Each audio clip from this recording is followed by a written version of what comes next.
We use them every day and hardly think twice about their functionality, but buildings like this wouldn't be possible without them. As elevators age and new technology becomes available, building occupants want the ability to add heightened security and access control to every floor of the building. This becomes a challenge as cables deteriorate and often have insufficient wires to handle these upgrades. Wire is difficult and expensive, and wireless has been traditionally unreliable. One of the places notoriously unfriendly to wireless signal is an elevator shaft. You experience this when you get in the elevator and you drop cell phone calls or data coverage. This is because an elevator shaft works like a Faraday cage to effectively minimize regular radio signals.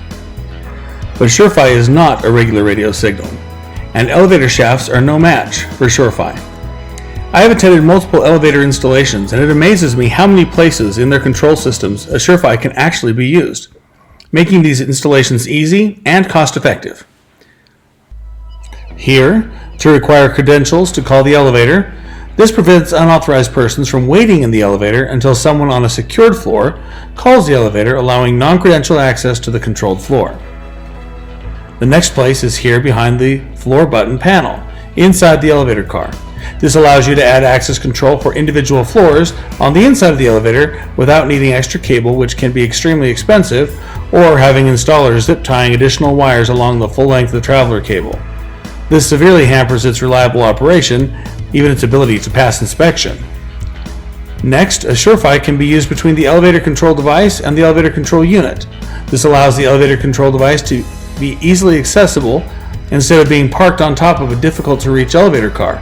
Depending on the model, the SureFi serial bridge can be used for RS-232 and 485 data between the ECDs and the ECUs. The final location is controlling the relays positioned near the elevator motor with the SureFi Relay or Relay Pro devices. If you have 8 floors in a building, for example, you could send all of those relay controls from a more easily accessible and clean environment many floors below.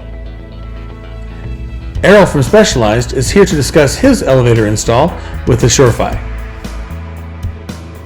So we've connected this elevator to the elevator machinery room with the SureFi, but all we've connected is basically a reader. The main relays for each floor are hardwired, but the problem they were having was the panel that's actually inside this elevator, something was happening in the traveler cable that kept it grounding out and losing all of its memory. So now what we've done is we've eliminated the hardwire and connected it just by SureFi, and it's working awesome. Because the wire was running all the way up and down the traveler cable and into the elevator car, and it kept losing its memory. So we basically just brought the panel up here to the elevator room, connected it. We don't even need to have, on this particular setup, we're not really even using the relays, we're just specifically using the Wiegand bridge. And it's perfect. It's exactly the answer to the whole situation. Takes the whole super long traveler cable that's corroding and having all sorts of issues out of the picture. Your ECD connects by RS-485, and then all the relays for every floor are on the ECU, so there's no relays being used on the ECU. 8 floors and do them on an 8 relay bridge and eliminate that from the traveler cable as well. So the elevator has been basically going all the way down to the parking garage, which is 6-7 floors down, so even P2 parking garage is about 7 floors down.